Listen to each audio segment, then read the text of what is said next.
Hey there, and welcome back to the channel. It's me, Rob Marsiglio, sales representative with Keller Williams Referred Urban Realty out here in Durham Region, helping the great people of this part of the province.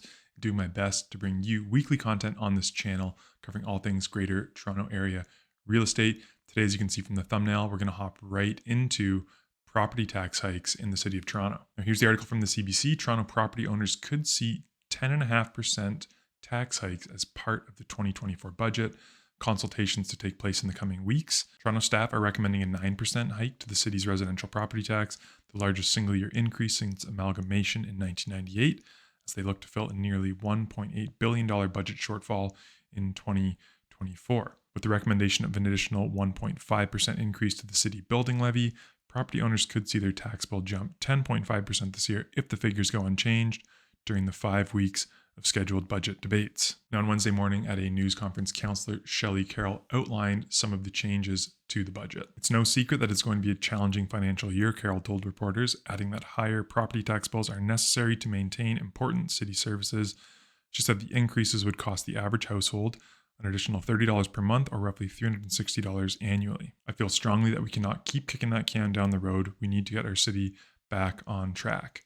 Carroll also cautioned that if the federal government does not come forward with $250 million in funding for refugee claimants in Toronto's shelter system, the city will have no choice but to impose a 6% federal impacts levy, raising the total residential tax increase to 16.5%. Details of the proposed tax hikes could change in the coming weeks as city councillors debate the budget, and under provincial strong mayor powers, Chow will also present her own budget proposal on February 1st.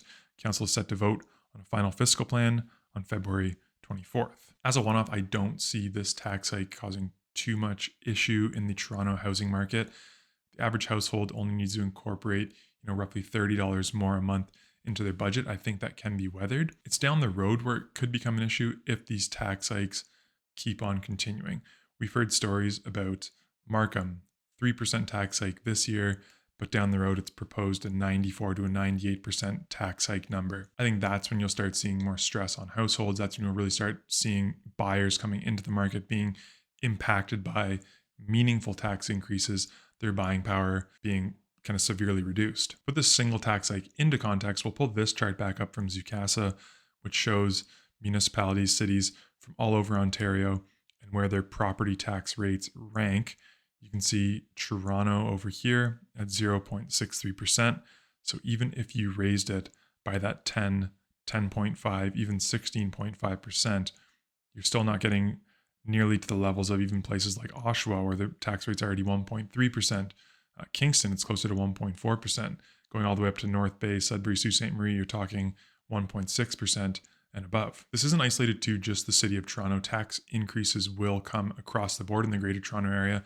You've seen Durham Region, York Region, Peel Region all table 2024 budgets with proposed increases anywhere from 4% up to about 10%. The other factor to consider is that MPAC has not reassessed property values in the province since 2016.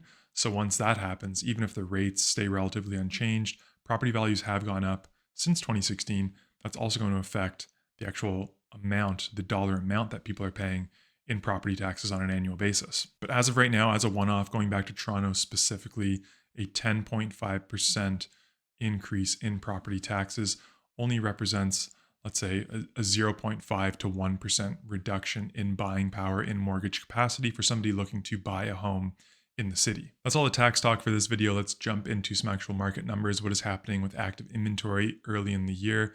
I alluded to in the title of the video that I think it has bottomed out for 2024 and we should start seeing things increase from here on out. And here's what I mean by that. This is the chart that I share on Twitter or X every single week, every Monday. Follow me over there for more information on what is happening right across the GTA. We can see last year, it's right around this time that inventory started to spike. You can see we come into the new year, inventory really bottoms out and then active listings start to pile up again. We saw that same pattern this year. Big drop. This is just the Toronto condo market, but every kind of municipality, every area kind of follows this trend. Big drop into the new year, a bit of a flattening out, and then a bit of an increase. Now, don't do a double take. This is not the exact same chart. I did update this a couple days later. Like I said, I take these readings on Sunday night, Monday morning to try to be consistent with it. This reading was taken early Wednesday morning. You can see that York Region has had a slight uptick in active inventory. The Toronto condo market has already started to have a slight uptick. The Freehold market, Halton region as well. Peel continued to fall off slightly, as did Durham region, but I'd call it relatively flat to this point through just a couple days of the second full week of January. Where it's going to get interesting over the next couple of weeks is we'll see some big months of inventory readings. Just as a reminder, we calculate the months of inventory by the active inventory on the market divided by the total number of sales reported over the previous 30 days. And early in the year, sales lag listings in terms of picking up. So you can see this red arrow points to the exact same time frame as I had on the active listings chart. And we continue to see things drop off right until the middle of January, as opposed to picking up in early January like we see with active listings. This year is no different. We haven't seen an increase in sales numbers across the board quite yet. Everybody is still falling off, and I'd expect to see the 30-day rate of sales continue to decline into the middle of January. Now you might say, but sales are picking up on a weekly basis. How is the rate of sales not increasing? And I'm glad you asked, because I did put this out earlier in the week just to give you an idea as to why rate of sales on a weekly basis can be increasing but still falling off on a monthly basis. And it's because, for example, here from December 3rd to the 9th, we had 879 sales. That was replaced by a sales week from December 31st to the 6th, where we had 577 sales. So it was more than the week prior, but less than the week that we had falling off of that 30-day rolling average. So we're going to need to see sales pick up and kind of eclipse that 955 number or 918 number in the next couple of weeks to see the 30-day rate of sales start increasing again and start seeing months of inventory potentially come down, again, assuming that sales pick up quicker than active listings. And again, just to give you an example, red arrow points at the same time frame as last year. We can see that months of inventory climbed and really peaked mid-January before falling off into kind of that tight inventory market that we saw in the springtime, which kind of led to those price gains that we saw before months of inventory. Sales really started slowing down as a result of buyer sentiment being shocked a little bit by rate hikes, by fixed rate mortgages increasing. We saw things peak out in November in terms of months of inventory, fall off